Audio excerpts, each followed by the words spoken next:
Good morning, everyone. Last week we have started our second lesson of geography, that is agriculture. In the notebook it is fourth lesson, but the lesson second and third, water and natural vegetation and wildlife, has taken out from the syllabus by CBSE. There is a revised syllabus issued by CBSE yesterday in the evening. I have already sent a link to you. Go through that particular syllabus. We will proceed accordingly. The lesson water which was taken out by CBSE last year, it is included now in map work. It means whatever topics which can be considered as map will be taken from the second lesson, that is water, in the book. And CBSE has taken out 2 to 3 lessons. So go through those particular syllabus and we will proceed accordingly. This is in our syllabus. We are going to proceed with it now. Agriculture. We have discussed about different types of agriculture, like shifting agriculture with different names. It was a part of primitive subsistence agriculture. Then after intensive. Then after commercial agriculture. And one part was plantation. So we have discussed about all these, and it is one of the major economic activity in India. More than 60% population of India is engaged in agriculture. Now cropping pattern in India. Cropping pattern की किस प्रकार खेती किस season के अनुसार होती है हमारे यहाँ. There are diversity in the physical features also. आपने 9th standard में पढ़ा था physiographic division of India. भूगोल के विभाजन का आपने उसमें 6 भाग पढ़े थे. Mountains, plateaus, deserts, coastal plains, island groups. तो उसी प्रकार हमारे यहाँ जो डाइवर्सिटी फिजियोग्राफिक डिवीजन में, फिजिकल फीचर्स में, हमारी कल्चर में, हमारी संस्कृति में, उसी प्रकार की डाइवर्सिटी में एग्रीकल्चर में भी दिखाई देती है. Different types of crops are grown in India. अलग अलग प्रकार की फसलें भारत में उगाई जाती हैं. And these are divided into different cropping seasons, agriculture season. इसको हमने अलग अलग एग्रीकल्चर सीजन में डिवाइड कर दिया कि किस टाइम पर कौन सी फसल उगाई जाएगी, उसके लिए अलग अलग हमने नाम दे दिए. तो क्रॉपिंग पैटर्न में हमारे यहाँ उन सीजन्स का डिस्कस करेंगे हम. और एक एग्रीकल्चर सीजन की आपने एक डेफिनेशन पढ़ी थी, अगर आप लोगों को याद हो तो, from the growing to the harvesting of a crop is called agriculture season. किसी भी फसल के उगाने से लेकर लास्ट में उसको निकालने तक का जो प्रोसेस हो उसका एग्रीकल्चर सीजन है. इस प्रकार हमने इसको क्रॉपिंग पैटर्न में एग्रीकल्चर सीजन को 3 हिस्सों में बांटा है. कौन कौन सा? रबी, खरीफ,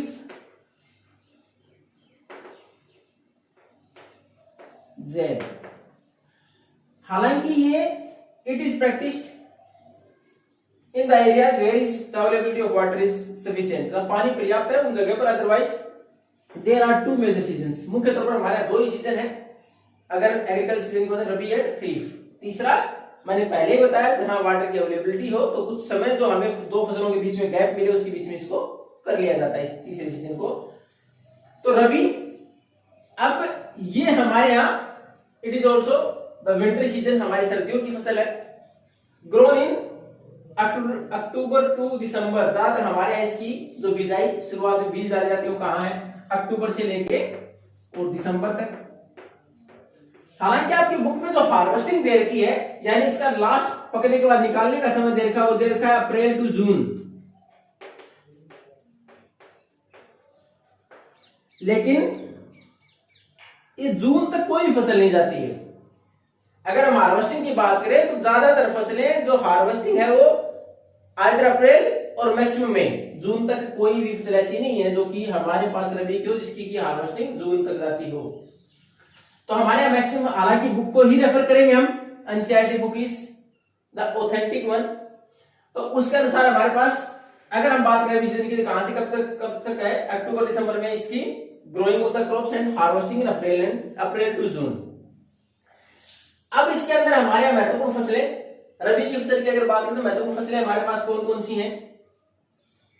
लक्ष्मणगढ़ के आसपास भी हमारे यहाँ बहुत सारी खेती होती है. तो most of us are belonging to the rural areas, तो we must aware about all these crops. हमें खुद मालूम होना चाहिए.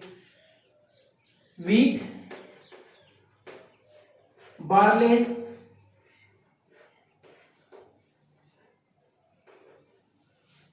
ग्राम मस्टर्ड, पीस एटसेट्रा। ये बहुत सारी फसलें हैं ऐसी जो हमारे यहाँ इस सर्दियों की फसलें हैं जो कि अक्टूबर दिसंबर में उगाई जाती है और अप्रैल से जून तक इनको काट लिया जाता है, निकाल लिया जाता है। ये हमारी महत्वपूर्ण फसलें। अगर हम वीट की बात करें या फिर इन सारी फसलों की बात करें जो कि हमारे पास ज्यादा रबी की क्रॉप्स हैं, इनमें एक चीज आप देखोगे, जो एरिया है हमारा नॉर्थ वेस्ट का, उसमें ज्यादातर प्रोडक्शन इन फसलों का उसी एरिया में होता है। ज्यादातर प्रोडक्शन हमारे यहाँ इन फसलों का, रबी की जो मेजर क्रॉप्स हमारे पास वीट, बार्ली, ग्राम, मस्टर्ड, इनका ज्यादातर प्रोडक्शन नॉर्थ और नॉर्थ वेस्टर्न पार्ट भी ज्यादा नहीं है, उसमें भी कुछ हिस्सा राजस्थान या फिर पंजाब को नॉर्थ वेस्ट में काउंट करें तो हमारे इसका production Uttar Pradesh, Punjab, Haryana, Himachal Pradesh, Uttarakhand up to Jammu and Kashmir. तो हमारे यहाँ महत्वपूर्ण जो एरिया है उसके देश का जो प्रोडक्शन होता है, ये हमारे पास वो एरियाज है जिसमें इसका सबसे महत्वपूर्ण प्रोडक्शन है। अब wheat is also the staple food crop of Punjab, Haryana, Rajasthan. In state में स्टेपल फूड क्रॉप भी है, यहाँ सबसे ज्यादा खाने में इस्तेमाल होने वाली फसल है। अब हम अगर बात करें दूसरी हमारी फसल, वो है खरीफ, जिसके लिए हम अब सीजन देखें, इसका कब से कब तक था, अक्टूबर दिसंबर से लेकर अप्रैल टू जून। अब हमारे पास खरीफ, अगर खरीफ की बात करें तो पहले इसके भी समय की बात करें हम, तो ऑनसेट ऑफ मॉनसून, मॉनसून की शुरुआत। तो मॉनसून की शुरुआत की बात करें तो हम जून जुलाई, तो वहां से स्टार्ट करके और हार्वेस्टिंग कब तक, आपने रबी की ग्रोइंग ऑफ क्रॉप्स कब देखा था, अक्टूबर से लेकर दिसंबर तक। तो इसकी हार्वेस्टिंग से पहले होगी, तभी तो आगे की फसल उगेगी रबी की। तो हमारे पास इसके अगर सीजन की बात करें, ऑनसेट ऑफ मॉनसून की शुरुआत से लेके और हार्वेस्टिंग इसकी कब होती है, ऑनसेट ऑफ मॉनसून, ये तो ग्रोइंग है, और इसकी हार्वेस्टिंग की बात करें तो ये कब तक आ जाती है, सितंबर अक्टूबर तक इसकी हार्वेस्टिंग हो जाती है। अब फिर इसमें भी अगर हम इस समय की महत्वपूर्ण फसलों की बात करें, जैसे हमने उसमें पढ़ा था वीट, बार्ले, इसकी अगर महत्वपूर्ण फसलों की बात करें, सबसे महत्वपूर्ण तो है rice. It is also known as the staple food crop of India, क्योंकि हमारे यहाँ मेजोरिटी जो पॉपुलेशन है वो राइस का कंजप्शन करती है। तो राइस, उसके बाद जो हमारे पास ज्यादातर दालें हैं, देखो ग्राम हमने चना पढ़ा था रबी में, बाकी ज्यादातर हमारे पास चाहे वो मूंग है, उड़द है, अरहर, इसको आपने इसमें ये भी लिखा हुआ है, उसके साथ जैसे राइस के साथ साथ फिर उसके बाद कॉटन है। तो ये हमारे पास महत्वपूर्ण फसलें हैं किसकी, खरीफ के सीजन की। हमारे पास महत्वपूर्ण फसलें हैं किसकी, खरीफ के सीजन की। अब इसमें अगर हम राइस की बात करें, क्योंकि we consider it as the staple food crop of India, क्योंकि हम भारत की इसकी स्टेपल फूड क्रॉप मानते हैं, मेजॉरिटी ऑफ पॉपुलेशन यूज करती है इसको खाने में। तो इसको ज्यादातर हमारे पास जो इलाका है वो कहां से स्टार्ट करते हैं, असम से फिर वेस्ट बंगाल, बंगाल से उड़ीसा के कोस्टल रीजन फिर आंध्र प्रदेश से नीचे आ जाए तमिलनाडु, केरल, और ऊपर जो हमारे पास हमने कोंकण पढ़ा था, कोस्ट 9th क्लास में हमने डिवाइडेशन पढ़ा था वेस्टर्न ईस्टर्न घाट के, तो उसमें जो कोंकण वाला हमारा कोस्टल एरिया है वहां तक इसकी राइस की प्रोडक्शन होती है। हालांकि इसके साथ साथ जहां हमारे पास थोड़ी सी इरिगेशन की फैसिलिटीज बढ़ी, तो हमारे पंजाब, हरियाणा और राजस्थान के कुछ हिस्से में भी इसकी हमारे पास खेती की जाती है राइस की। तो हमारे पास ये हो गए दो सीजन, रबी और खरीफ। अब बता तीसरा, ये ज्यादातर जो हमारे पास समर टाइम में थोड़ा सा बीच में समय होता है, दोनों फसलों के बीच में थोड़ा समय रहता है, तो उस दौरान हमारे पास ये जो जायद की क्रॉप है इसकी खेती की जा सकती है। और वो कौन सा समय, अब आप देखेंगे मैंने शुरुआत में बताया था रबी क्रॉप की ज्यादातर हार्वेस्टिंग कब तक हो जाती है, अप टू मे ओनली, अप्रैल मई में हो जाती है। उसके बाद हमारे पास ऑनसेट ऑफ मॉनसून की बात करें तो कई बार ये हम जुलाई तक कंसीडर करते हैं, जुलाई तक। तो हमारे पास लगभग मई से लेकर जून का जो समय बचता है, इसमें जो हार्वेस्टिंग कर ली जाए, एक फसल और ले ली जाए, इरिगेशन की फैसिलिटी हो, पानी की अवेलेबिलिटी हो, क्योंकि इरिगेशन तो चाहिए, तो हम तीसरी फसल के तौर पर उगाते हैं, वो क्या है, जैद। और इसकी अगर बात करें जैद की, तो इसके अंदर मस्कमेलन, वाटरमेलन, कुकुम्बर, ये जो हमारे पास है, ये जैद की क्रॉप्स के तौर पर हम इनको उगा लेते हैं बीच में, which increase the financial condition of the farmers. जहां फैसिलिटी है हमारे पास इरिगेशन की, तो थोड़ी सी उनको इकोनॉमिक मदद और मिल जाती है, फसलें उगाई जा सकती हैं। तो ये हमारे पास महत्वपूर्ण थे 3 सीजन, रबी, खरीफ और जैद। इनमें से इंपॉर्टेंट सब ये है, ये जब हमारे पास समर के टाइम पर जो लेजर टाइम होता है, बीच का समय रह जाता है, जिसमें कि हमारे पास ऑनसेट ऑफ मॉनसून की बात करें, मॉनसून से लेके और लास्ट हार्वेस्टिंग हुई थी बीच में जो उगाए थे, वो जैद है। अब हमारे पास अगर हम महत्वपूर्ण फसलों की बात करें, now we are going to discuss about the major crops in India. अब मेजर क्रॉप्स में पहले तो हम बात करते हैं जो हमारे पास फूड क्रॉप्स है, खाने की फसलें, उन्हीं की शुरुआत करें। हमने अभी कुछ देर पहले ही पढ़ा, rice is known as the staple food crop of India, क्योंकि मेजॉरिटी ऑफ पब्लिक इसको इस्तेमाल करती है फूड क्रॉप के तौर पर, तो राइस हमारी स्टेपल फूड क्रॉप है। तो सबसे पहले we are going to continue with it. हालांकि हमारे यहाँ हर प्रकार की फसलें, जिसमें हम चाहे फाइबर क्रॉप्स हैं, चाहे हमारे पास ये फूड क्रॉप्स हैं, बेवरेज क्रॉप्स हैं, उसके बाद स्पाइसेस है, हर तरह की फसलें होती हैं। उन्हीं में से हम पहले ये हमारी फूड क्रॉप से स्टार्ट कर रहे हैं।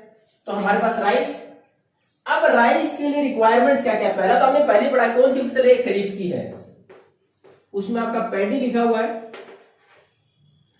राइस कई बार आप कंफ्यूज कर देते हैं, ये है पैडी, धान, यानी राइस तो after harvesting and taking out the grain from that paddy. अगर हम बात इसके ऊपर जो छिलका होता है उसको उतारने के बाद जो हमारे पास खाने के लिए तो राइस है, अदरवाइज फसल को हम क्या बोलते हैं, पैडी, धान।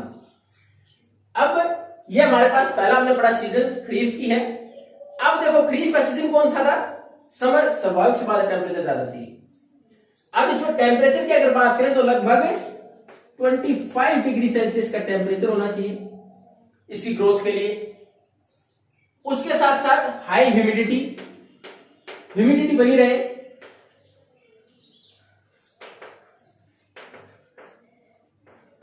उसके बाद ये वाटर इंटेंसिव, पानी ज्यादा लगता है इसमें, तो लगभग 100 सेंटीमीटर ऑफ रेनफॉल, ये इसके लिए बारिश की रिक्वायरमेंट। अगर हम मिट्टी की बात करें तो देखो एलिवेट प्लेन तो है, सबसे सुटेबल है।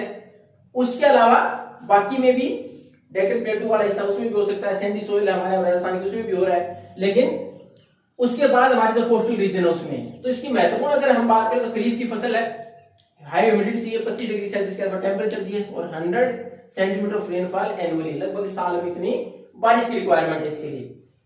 स्टेपल फूड क्रॉप है इंडिया की, सबसे ज्यादा कंज्यूम हमारे पॉपुलेशन, अगर पूरे भारत की बात करें तो majority of population consume rice as a staple food crop. Area हमने जब डिस्कस किया था सीजन, तो हमने पढ़ लिया था Assam, then after Bengal, Orissa, Andhra Pradesh, Tamil Nadu, Kerala, up to the Konkan coast, even up to Maharashtra इसका उत्पादन होता है। अब इसमें एक क्वेश्चन कई बार एक नंबर में रिपीट हुआ है, इसके 3 ओस, अमन, बोरो, ये क्या है, ये बहुत बार एक नंबर में रिपीट हुआ है। ये राइस की फसल कई बार थ्राइस ही नहीं है, 3 बार प्रोडक्शन लिया जाता है इस फसल का, और ये जगह इन तीनों के फसलों के नाम है, यानी शुरुआत में ओस, फिर अमन, फिर बोरो। कौन से इलाके में, आसाम, बंगाल और उड़ीसा। आसाम, बंगाल और उड़ीसा के अंदर राइस की 3 फसलें ले ली जाती है, तो उनका नाम है ओस, अमन एंड बोरो। अगर क्वेश्चन आ जाए तो Aus, Aman and Boro are the names of the paddy crops which are grown thrice in a year in the areas of Assam, Bengal and Orissa. अब हमारे पास अगर सेकंड अगर इसकी बात करें तो दूसरी महत्वपूर्ण जो फूड क्रॉप्स हमारे पास वो कौन सी है, व्हीट, गेहूं। कौन सी, ये हमने पहले कौन सी है, ये रबी की है। अब वापिस देखो, पहला मैंने टेम्परेचर को अगर आपको देखना हो तो पहले इससे अंदाजा लग गया था। खरीफ की गर्मी है तो टेम्परेचर ज्यादा चाहिए। इसकी ग्रोथ के लिए एक कूल एनवायरनमेंट इज रिक्वायर्ड। इसकी शुरुआत की ग्रोथ के लिए ठंड चाहिए, लेकिन at the time of ripening, जब पकने का समय हो तो सनशाइन शुड बी देयर, कि अच्छी सूर्य की रोशनी हो। अब सर्दी की फसल है तो स्वाभाविक सी बात है इससे कम पानी की जरूरत पड़ेगी, तो 50 से 75 सेंटीमीटर रेनफॉल में हो सकता है एनुअली। ऐसा नहीं एक दिन में इतनी बारिश हो जाएगी, खत्म नहीं हो जाएगी, लेकिन एनुअली है इवनली डिस्ट्रीब्यूटेड, कि समय समय पर ये बारिश होती रहे तो इतनी बारिश होती रहे। अब उसके साथ साथ ये हमारे पास नॉर्थ और नॉर्थ वेस्टर्न पार्ट उसकी स्टेपल फूड क्रॉप है। इसका महत्वपूर्ण प्रोडक्शन की बात करें तो कौन से एरिया, पंजाब, हरियाणा, वेस्टर्न उत्तर प्रदेश, राजस्थान, ये इसका महत्वपूर्ण प्रोडक्शन के एरियाज हैं राइस के। तो आज हमने क्रॉपिंग पैटर्न के हमारे 3 सीजन, उसके बाद there are 2 major food crops rice और व्हीट, इनकी जो फीचर्स हैं, और ज्यादातर ये 3 नंबर में आता है तो इन दोनों में से कोई ना कोई एक रिपीट हो जाता है। फूड क्रॉप्स में राइस या व्हीट की फीचर्स पूछ जाती है। अगर 5 में आता है बोथ आर देयर, कि दोनों पूछ जाते हैं। Major 2 food crops of India and write major requirements और climatic requirements of these crops. Go through these topics. If you have any doubt, then you can ask. Thank you and have a nice day.